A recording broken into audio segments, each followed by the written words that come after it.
요즘 병원 대기실에서 가장 많이 들리는 말이 있습니다. 그 주사 맞으면 살 빠진다면서요? 한두 번 듣고 지나칠 말이 아닙니다. 이 질문이 이렇게 많아졌다는 건 그만큼 많은 분들이 체중 때문에 불안해하고 있다는 뜻이기 때문입니다. 예순을 넘기면서 살이 쉽게 찌고 한번 늘어난 체중은 좀처럼 줄지 않습니다. 무릎은 아프고 숨은 차고 혈압과 혈당 수치는 조금씩 올라갑니다. 그러다 보니 먹는 양을 줄이지 않아도 살이 빠진다는 말은 유혹이 아니라 거의 희망처럼 들리게 됩니다. 하지만 여기서 반드시 짚고 가야 할 질문이 하나 있습니다. 이 약이 정말 내 몸을 위한 선택인가 아니면 당장의 체중 숫자만 줄이는 선택인가입니다. 위고비는 단순한 다이어트 보조제가 아닙니다. 식욕을 억제하고 몸의 대사 반응을 바꾸는 치료용 의약품입니다. 즉, 효과가 있다는 말은 동시에 몸 전체에 영향을 준다는 뜻이기도 합니다. 특히 시니어의 몸은 젊을 때와 다릅니다. 근육은 줄어 있고 소화 기능은 느려져 있으며 작은 변화에도 몸의 균형이 쉽게 흔들립니다. 그래서 같은 약이라도 누구에게는 도움이 되고 누구에게는 부담이 될 수 있습니다. 이 영상을 끝까지 보셔야 하는 이유는 단 하나입니다. 이 주사를 맞아도 되는 사람과 지금은 절대 조심해야 할 사람의 기준이 완전히 다르기 때문입니다. 이 기준을 모르고 시작하면 살은 빠질지 몰라도 건강이 먼저 무너질 수 있습니다. 이제부터는 유행하는 다이어트가 아니라 시니어에게 맞는 치료의 기준으로 이 약을 하나씩 살펴보겠습니다. 많은 분들이 위고비를 이렇게 이해합니다. 식욕을 없애주는 주사, 조금만 먹어도 살이 빠지는 약. 하지만 이 설명은 절반만 맞고 절반은 위험한 오해입니다. 위고비는 살을 직접 태우는 약이 아닙니다. 몸속에서 배고픔을 느끼는 신호 자체를 바꾸는 약입니다. 먹고 싶다는 생각이 줄어들고 조금만 먹어도 배가 찬 것처럼 느끼게 만듭니다.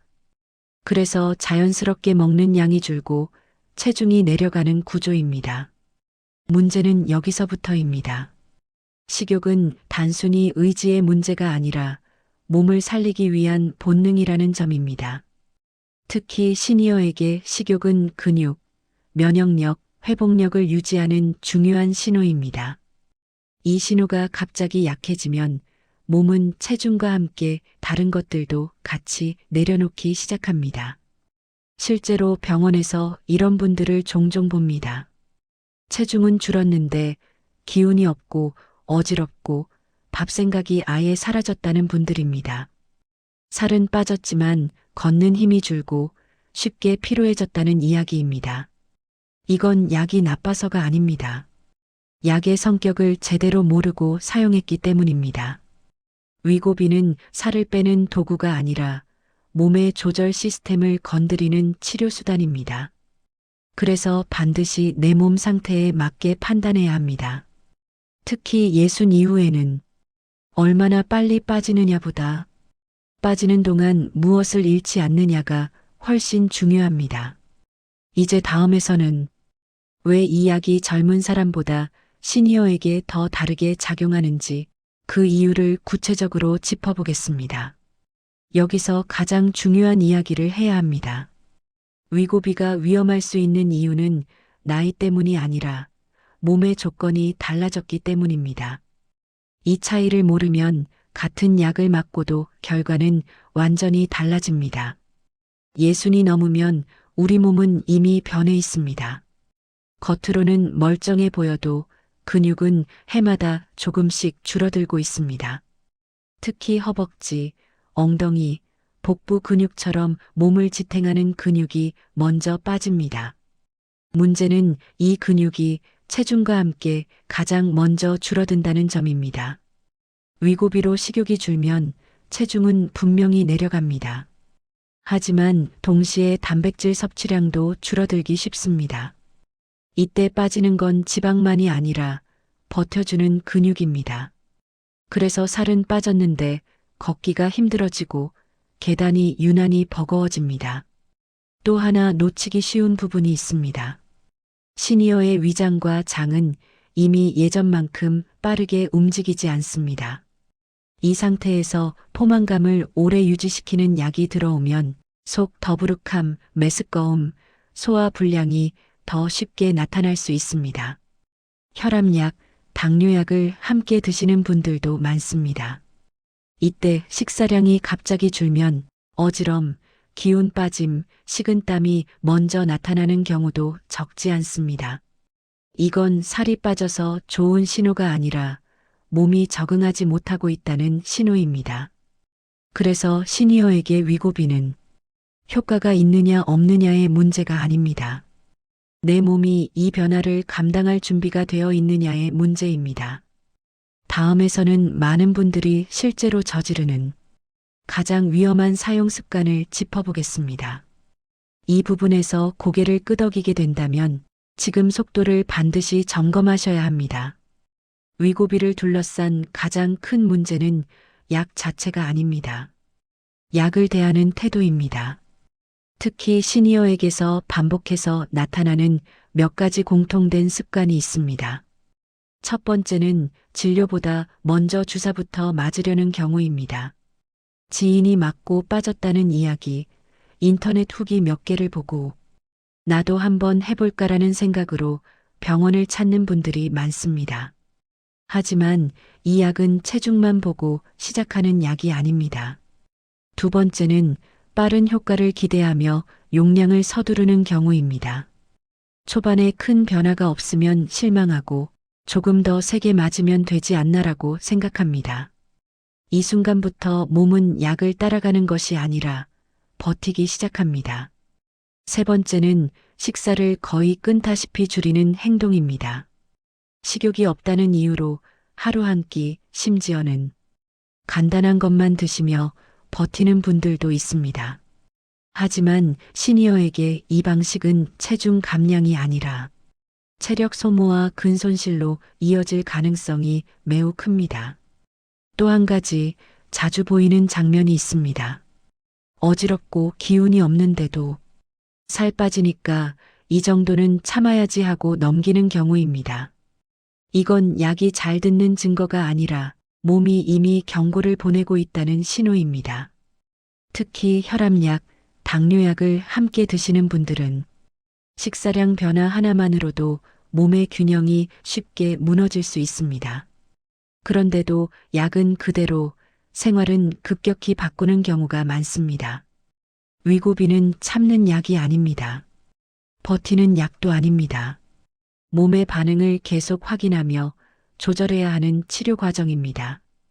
다음에서는 이 약을 시작하기 전 진료실에서 반드시 확인해야 할 기준을 정리해 보겠습니다. 이 기준을 모르고 시작하면 살이 빠졌는데 왜 더 힘들지? 라는 질문을 하게 될 수 있습니다. 위고비를 시작하기 전 반드시 거쳐야 할 과정이 있습니다. 그건 상담이 아니라 진료 기준 확인입니다. 이 기준이 빠지면 치료가 아니라 실험이 됩니다. 가장 먼저 보는 건 체중이 아닙니다. 지금의 건강 상태가 체중 변화를 견딜 수 있는지입니다. 혈압, 혈당, 복용 중인 약, 최근의 어지럼이나 피로 같은 신호들이 먼저 확인됩니다. 이건 형식적인 질문이 아니라 시작 여부를 가르는 기준입니다. 다음으로 중요한 건 최근 식사 패턴과 근력 상태입니다. 이미 식사량이 적거나 계단 오르기가 힘들어졌다면 체중을 더 줄이는 방식은 오히려 위험해질 수 있습니다. 살보다 먼저 지켜야 할 건 움직일 수 있는 힘입니다. 또 하나 놓치기 쉬운 부분이 있습니다. 속이 잘 더부룩한지, 변비나 메스꺼움이 잦은지 같은 소화 상태입니다.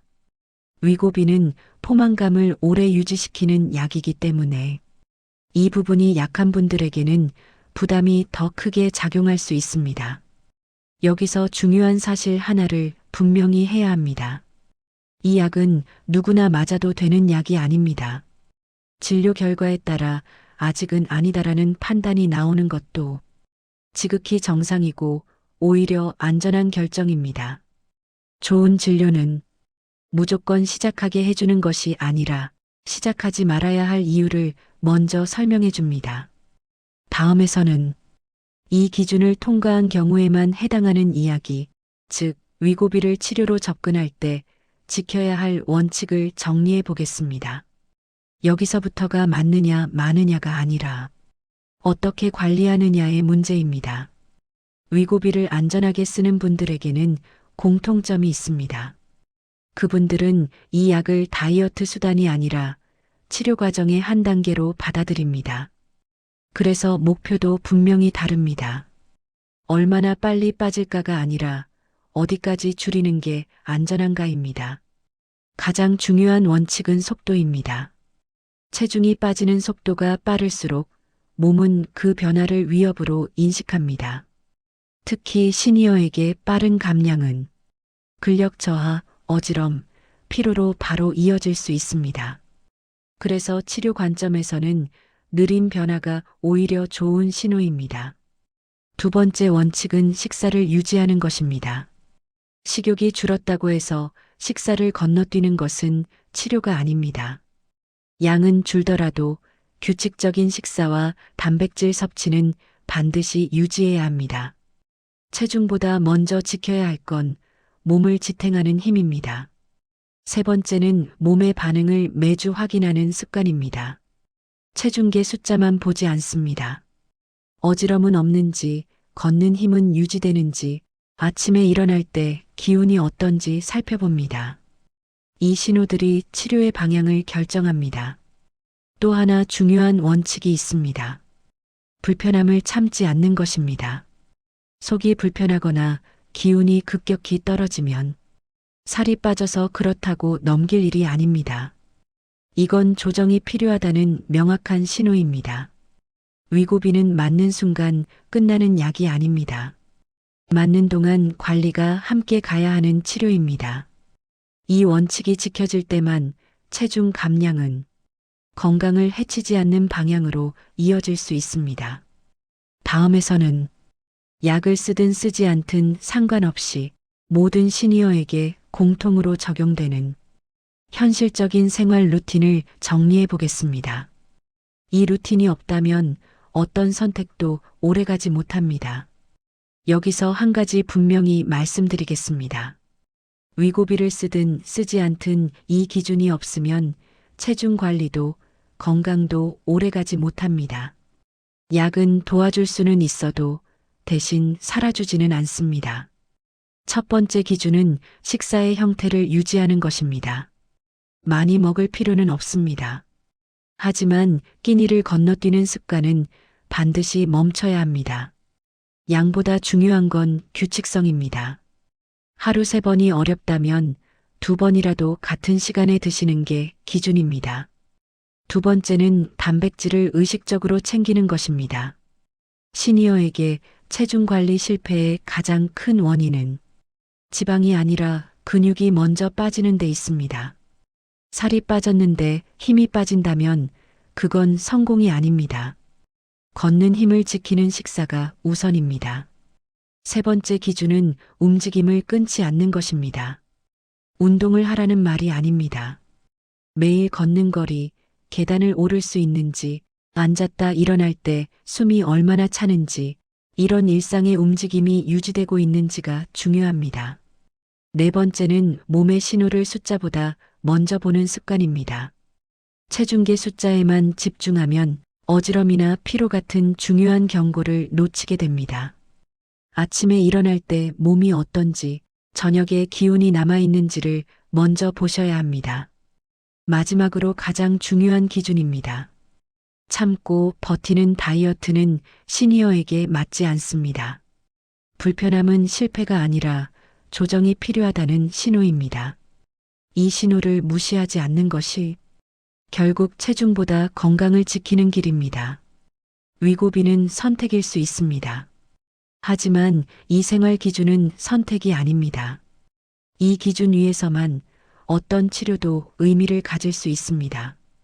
오늘 이야기의 핵심은 하나입니다. 위고비를 맞느냐, 맞지 않느냐가 아닙니다. 내 몸을 기준으로 판단하고 있는가입니다. 체중은 숫자이지만 건강은 과정입니다. 빨리 줄어든 체중이 반드시 좋은 결과로 이어지는 것은 아닙니다. 특히 시니어에게는 덜 먹는 것보다 잘 유지하는 것이 더 중요합니다. 약은 도움을 줄 수 있습니다. 하지만 방향을 대신 정해주지는 않습니다. 그 방향은 지금 내 몸 상태를 정확히 알고 무리하지 않는 기준을 세우는 데서 시작됩니다.